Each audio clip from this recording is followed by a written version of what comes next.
Ballot ഫൈറ്റിലേക്ക് സ്വാഗതം. പയ്യന്നൂർ നഗരസഭയിലേക്ക് നടക്കുന്ന തെരഞ്ഞെടുപ്പിൽ 10ഓളം വാർഡുകളിൽ തീപാറും പോരാട്ടമാണ് എന്ന് വിലയിരുത്തപ്പെടുന്നു. 15, 19, 36, 20, 29, 34 എന്നീ വാർഡുകളിലാണ് തീപാറുന്ന പോരാട്ടം നടക്കുന്നതെന്ന് രാഷ്ട്രീയ നിരീക്ഷകർ വിലയിരുത്തുന്നു. ഇനി നമുക്ക് ഈ വിഷയത്തെക്കുറിച്ച് പൊതുജനങ്ങളുടെ അഭിപ്രായത്തിലേക്ക് കടക്കാം. ഞാനിപ്പോൾ ഉള്ളത് വടക്കേ ബസാറിലെ ഓട്ടോറിക്ഷ സ്റ്റാൻഡിലാണ്. ബാലറ്റ് ഫൈറ്റിൻ്റെ ഈ വീഡിയോയിലേക്ക് ഏവർക്കും സ്വാഗതം. ഇപ്പോൾ ഈ ഡിസംബർ 11 നഗരസഭയുടെ ഇലക്ഷൻ നടക്കുകയാണല്ലോ. ഓട്ടോറിക്ഷ തൊഴിലാളികൾ എന്ന നിലയിൽ നിങ്ങൾക്ക് എന്താണ് ഈ തെരഞ്ഞെടുപ്പിന് ഉള്ള കാഴ്ചപ്പാട്? നമ്മളിപ്പോൾ വോട്ട് ചെയ്യും ഡിസംബർ 11.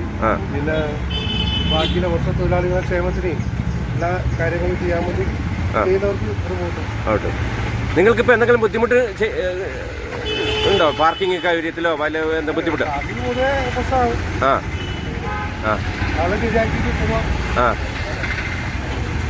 പിന്നെ വെറുതെ പറയാനുള്ളത് നിങ്ങൾക്ക് എന്താ ഇതിനെ കുറിച്ച് പറയാനുള്ളത് പറഞ്ഞു. മോട്ടോർ മേഖലയിൽ എന്ന് പറഞ്ഞു കഴിഞ്ഞാൽ നമുക്ക് ഏറ്റവും കൂടുതൽ ട്രാഫിക്കിന്റെ ഒരു പ്രശ്നം ട്രാഫിക്കിന്റെ ഒരു പ്രശ്നമുണ്ട്. നമുക്ക് ടൗണിൽ എത്രപ്പെടുന്ന ശരിയാവുന്നതാണ് നമ്മൾ ചിന്തിക്കുന്നത്. റോഡിന് വീതി കൂട്ടാനുള്ള സെറ്റപ്പെല്ലാം ആയിട്ടുണ്ട്. അന്ന് അങ്ങനെ പറഞ്ഞിട്ടുണ്ട്. സൈഡെല്ലാം വീതി കൂട്ടാനും കാര്യങ്ങളെല്ലാം റെഡിയാക്കാനുള്ള കാര്യം പറഞ്ഞിട്ടുണ്ട്. അത് കുറച്ച് താമസം എടുക്കുമായിരിക്കും. അത് ചെയ്ത് കഴിഞ്ഞാൽ നമുക്ക് കൂടുതൽ ഗുണമുണ്ടാവും. എന്തായി കഴിഞ്ഞാൽ ഇപ്പം തൽക്കാലം ഒരു ബുദ്ധിമുട്ട് മാത്രമേ ഉള്ളൂ. മറ്റ് ഇപ്പൊ ഇതിനെ സംബന്ധിച്ചിട്ട് വേറെ ബുദ്ധിമുട്ടുകളൊന്നുമില്ല. ബൈപ്പാസ് ഒക്കെ ഇപ്പം ടാർ ചെയ്തല്ലോ. ബൈപ്പാസ് ടാർ ചെയ്തു. സുഖമായ യാത്ര ചെയ്യും. കുഴപ്പമൊന്നുമില്ല. കുറച്ച് നാളെ അതിനെക്കൊണ്ടുള്ള ബുദ്ധിമുട്ടുണ്ടായിരുന്നു. അത് നിങ്ങളെ വ്യാപാരത്തെ നിങ്ങളെ ഓടത്തെ ബാധിച്ചിട്ടുണ്ടാവും. ഉണ്ടായിരുന്നു അല്ലേ? നമുക്ക് പെരുമ്പിലേക്ക് പോകണമെങ്കിൽ ഇങ്ങനെ കൊണ്ടൊരു അവസ്ഥയിലായിരുന്നു. പക്ഷെ ഇപ്പം എന്ന് പറഞ്ഞാൽ അത് അന്നേ പറഞ്ഞിട്ടുണ്ടായിരുന്നു പെട്ടെന്ന് റെഡിയാക്കാൻ വന്നു. കുറച്ചൊരു സാങ്കേതിക തടസ്സം കൊണ്ടാണ്. പക്ഷെ അതിപ്പം ക്ലിയർ ആയിട്ടുണ്ട്. ഇപ്പം നല്ല രീതിയിൽ സൗകര്യം ചെയ്തിട്ടുണ്ട്. ബാലറ്റ് ഫൈറ്റിലേക്ക് സ്വാഗതം. നമ്മുടെ തദ്ദേശ സ്വയംഭരണ തെരഞ്ഞെടുപ്പിൽ സമരത്തിലേക്ക് പയ്യന്നൂർ നഗരസഭയിലേക്ക് ഈ വരുന്ന 11-ാം തീയതി തിരഞ്ഞെടുപ്പ് നടക്കുകയാണല്ലോ. വ്യാപാരി എന്ന നിലയ്ക്ക് നിങ്ങളുടെ കാഴ്ചപ്പാട് എന്താണ്? നിലവിലുള്ള ഭരണകൂടം വ്യാപാരികളോട് നല്ല രീതിയിൽ പ്രതികരിക്കുന്ന ഒരു ഭരണകൂടമാണ്. എങ്കിൽ പോലും കുറേ കൂടി കാര്യങ്ങൾ ചെയ്യേണ്ടതുണ്ട്. എനിക്ക് തോന്നുന്നത് തുടർച്ചയായിട്ടുള്ള ഭരണം എന്ന് പറയുന്നത് എന്ത് ചെയ്താലും ജനങ്ങൾ സ്വീകരിക്കും എന്നൊരു നിലപാട് സ്വീകരിക്കുന്നുണ്ട്. റോഡ് വികസനവുമായി ബന്ധപ്പെട്ടാണെങ്കിലും ഇപ്പോൾ നമ്മുടെ പുതിയ ബസ് സ്റ്റാൻഡിൻ്റെ വികസനവുമായി ബന്ധപ്പെട്ടതാണെങ്കിലും ഇപ്പോൾ ഈ നഗരം സൗന്ദര്യവൽക്കരിക്കുക എന്നതൊക്കെയുമായി ബന്ധപ്പെട്ടിട്ടാണെങ്കിലും ഇപ്പോൾ നടന്ന ഈ റോഡിൻ്റെ വർക്കുകളുമായി ബന്ധപ്പെട്ടിട്ടൊക്കെ ഒരുപാട് ശ്രദ്ധ കുറവ് ആ ഭാഗത്ത് ഉണ്ടായിട്ടുണ്ട്. അതുകൊണ്ട് തന്നെ ഇനി ഭരണം ഇടതുപക്ഷത്തിന് തന്നെയാണ് കിട്ടുന്നതെങ്കിൽ പോലും കുറേ കൂടി ജനപക്ഷത്ത് നിന്ന് കാര്യങ്ങൾ കാണുകയും കുറച്ചുകൂടി ജനങ്ങൾക്ക് ഫ്രണ്ട്ലി ആവുകയും ചെയ്യുന്ന ഒരു ഭരണകൂടമാണെങ്കിൽ തീർച്ചയായിട്ടും അതിനെ നമ്മൾ സ്വാഗതം ചെയ്യുന്നു. അങ്ങനത്തെ ആളുകൾ തന്നെയാണ് അധികാരത്തിൽ വേണ്ടത് എന്നതാണ് എൻ്റെ ഒരു അഭിപ്രായം. നഗരത്തിലെ റോഡുകളെ കുറിച്ചൊക്കെ നിങ്ങളിപ്പോൾ അടുത്ത് ബൈപ്പാസ് റോഡൊക്കെ ഇപ്പം ഗതാഗതത്തിന് തുറന്നു കൊടുത്തിട്ടുണ്ട്. അതിനെക്കുറിച്ചുള്ള അഭിപ്രായം എന്താണ്? കഴിഞ്ഞ പ്രാവശ്യം ഏകദേശം 30 ലക്ഷത്തിന് മേലെ ചെലവഴിച്ചിട്ടുണ്ടാക്കിയ റോഡാണ് 3 മാസം കഴിഞ്ഞിട്ട് മെക്കാഡം ചെയ്തത്. അതിൻ്റെ ആ ചെയ്ത ആളുകൾ എന്ന് വല്ല നഷ്ടപരിഹാരം വാങ്ങിയിട്ടൊന്നും എനിക്കറിയില്ല. അതുപോലെ തന്നെ ഇപ്പോൾ നടത്തിയ LIC ജംഗ്ഷൻ വരെ നടത്തിയ ഒരു ടാറിംഗ് ഉണ്ട്. ആ ടാറിങ്ങിൻ്റെ ഗുണമേന്മയെ കുറിച്ചിട്ട് പല സ്ഥലങ്ങളും ഇപ്പോൾ തന്നെ പൊളിഞ്ഞു വരുന്നുണ്ട്. ഇത്തരം കാര്യങ്ങൾ ചെയ്യുക, ഓരോ പദ്ധതികൾ ചെയ്യുക എന്നതിലപ്പുറമായിട്ട് അത് കറക്റ്റ് കൊടുക്കുന്ന എമൗണ്ടിന് ഉള്ള മൂല്യത്തിലാണ് അത് ചെയ്യുന്നത്, അത് ജനങ്ങൾക്ക് എത്രമാത്രം ഉപകാരപ്പെടുന്നുണ്ട് എന്ന് വിലയിരുത്താൻ ഉദ്യോഗസ്ഥരോ അതുപോലെ തന്നെ ഭരണാധികാരികളോ തയ്യാറാകുന്നത്. അതുകൂടി ഈ തെരഞ്ഞെടുപ്പിൽ ചർച്ചയാക്കപ്പെടേണ്ടതുണ്ട് എന്നാണ് എൻ്റെ അഭിപ്രായം.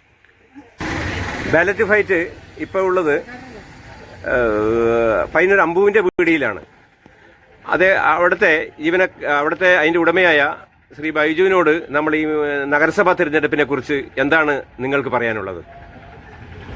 ഇപ്പോൾ 10 വാർഡുകളിൽ കനത്ത മത്സരമാണ് നടക്കാൻ പോകുന്നത്. ഇപ്പോൾ എന്തായാലും LDF തന്നെ മുന്നോട്ട് വരുന്നില്ല രീതിയിലാണ് ഇപ്പോൾ കാണുന്നത്.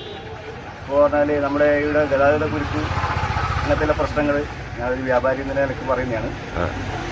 ഇവിടെ ഗതാഗതക്കുരുക്ക് വല്ലാതെ ഒരു ബുദ്ധിമുട്ടാണ് ഉണ്ടായിരുന്നത്. അപ്പോൾ അതൊക്കെ മാറ്റി ഇപ്പം ബൈപ്പാസ് നല്ല രീതിയിൽ തുറന്നു കൊടുത്തു. എല്ലാം ഭംഗിയായി ഇപ്പോൾ ഗതാഗതക്കുരുക്കനെ ഇപ്പോൾ വഴി മാറ്റി മറിച്ചിട്ടുള്ളത്. നല്ലൊരു ഇതാണ് ഇപ്പോൾ LDF ഇവിടെ നമുക്ക് കാഴ്ചവെച്ചത്. അപ്പോൾ LDF തന്നെ ഇവിടെ മുന്നിൽ വരുന്നില്ലേ ഒരു ഉറപ്പാണ് ഞാൻ പറയാനുള്ളത്. ബാലറ്റ് ഫൈറ്റിന്റെ ഇപ്പോൾ ഉള്ളത് ഈ അശോക ഫാർമസിയിലാണ്. ഈ തിരഞ്ഞെടുപ്പിൽ 11-ാം തീയതി നടക്കുന്ന തിരഞ്ഞെടുപ്പിൽ നിങ്ങൾക്ക് എന്താണ് പറയാനുള്ളത്?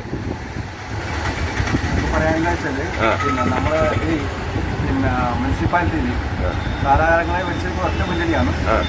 ആ മുന്നണിയിലെ വികസനം അത്ര പോരാ. മുംബൈയിലെ വികസനത്തിന്റെ മുംബൈയിലെ പയ്യന്നൂർ തന്നെ ഇപ്പോൾ കിടക്കുന്നുണ്ട്. ഒരു ബസ് സ്റ്റാൻഡാണെങ്കിൽ അതുപോലെ അവിടെ കിടക്കുന്നുണ്ട്. ഇപ്പം വരാൻ പോകുന്ന ചില വികസനങ്ങളിൽ ഇവർ പറയുന്നുണ്ട്. അതുകൊണ്ട് ഈ വികസനത്തിൽ റോഡ് വികസനവും കാര്യങ്ങളൊന്നും വരേണ്ട ആവശ്യമാണ്. ബസ് സ്റ്റാൻഡ് വരേണ്ട ആവശ്യമാണ്. ഏത് മുന്നണി തിരിച്ചാലും മുന്നണി ഇപ്പം വേറെ മാറാനൊന്നും സാധ്യതയില്ല. ഈ മുന്നണി തന്നെയാണ് വരാൻ വേണ്ടി പോകുന്നത്.